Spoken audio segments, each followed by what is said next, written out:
পাল্টানোর কথা যখন বললেন, তো বিজেপির দুটো উন্নয়নের কথা বলুন। বিজেপির উন্নয়ন বলতে যেই এগুলো রেখেছে আমাদের প্রধানমন্ত্রী, সেইগুলো দিয়ে তো আরও ভালোই হবে, আর যারা দিচ্ছে সেই টাকাও চেঞ্জ করতে হবে। আচ্ছা, আপনি ধরুন ভাত খাচ্ছেন আর একটা ভাত বাড়া হচ্ছে, আপনাকে খুব জোর খিদে পেয়েছে, তা আপনি কোনটা পছন্দ করবেন? যে ভাত বাড়া রয়েছে পাতে ওইটা পছন্দ করবেন, না ভাত বেড়ে নিয়ে আসবে সেটা পছন্দ করবেন? যেটা বাড়া থাকবে সেটাই তো লোক খাবে।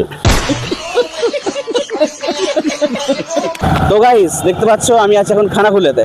খানাকুলের আম পাবলিককে কিছু জিজ্ঞেস করব পলিটিক্সের বিষয় নিয়ে, ঠিক আছে? আর আমি একটা কথা বলে দিই, আমি কোনো পলিটিক্স করি না, ঠিক আছে? আর আমি একটা সাধারণ মানুষ, ওর জন্য সাধারণ মানুষের থেকে কিছু জিজ্ঞাসাবাদি করে নেবো, ঠিক আছে? 2026-এর নির্বাচনেতে কাকে ভোট দিতে চাই, ঠিক আছে? আসো দেখতে থাকো। এবছরে 2026-এর নির্বাচনে কাকে ভোট দিতে চান আপনি? কে উন্নয়ন করেছে আপনার কাছে? কাকে ভালো লাগে? আমার পছন্দ যাকে আমি দেখা দেবো না, এটাই ব্যাপার। আমরা সেই তখন থেকে কাস্তা হাতুড়িকে দিয়েছি, মানে উন্নয়নের উপরে, উন্নতির উপরে ভোট দিবে মানুষ। দিদিকে কেমন লাগে আপনার বলুন? দিদিকে চোখে তো ওই যা ছবিতে দেখি, সিনেমায় দেখি, আর কোথায় কি দেখতে পাই। আচ্ছা, দিদির এখন উন্নয়ন কেমন লাগছে? ভালোই লাগছে। কোথায় বাড়ি? এই খানাকুল মাঠের কাছে। খানাকুল মাঠের কাছে। আচ্ছা, 2026-এর যে নির্বাচনে উন্নয়নের উপরে আপনি কাকে দেখতে চান মুখ্যমন্ত্রী হিসাবে? ওটা তো বলা যাবে না, কিন্তু পাল্টানো অবশ্যই দরকার।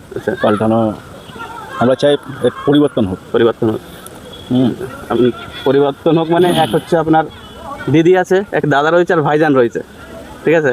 এখন রাজ্যে তো দিদি রয়েছে, তো আপনি দাদাকে দেখতে চান? হ্যাঁ, কোনো একটা পরিবর্তন দরকার, তাই তো? আপনি যেটা বলছেন যে আইসেফ যেটা আসছে, এখন তো এই মুহূর্তে এখন সেই বর্তন তো এখন সংগঠন হয় না, কিন্তু ম্যান হিসাবে ভালো।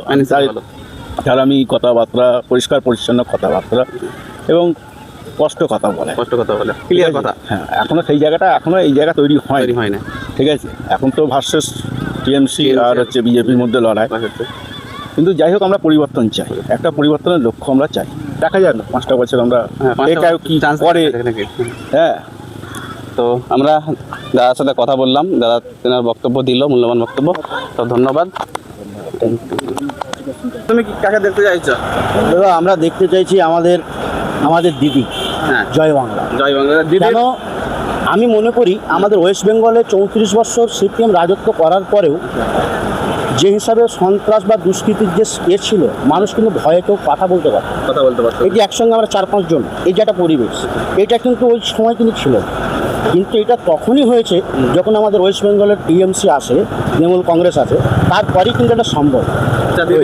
তো নতুন করে মানুষ এটা বেঁচে থাকার মতো একটা জীবন পেয়েছে। আর সব থেকে বড় কথা যে আমাদের খানাকুল সিপিএমের আমলে যেটা ছিল বা এখন যে ডেভেলপমেন্ট এখন হয়েছে, এটা আগামী আমি মনে করি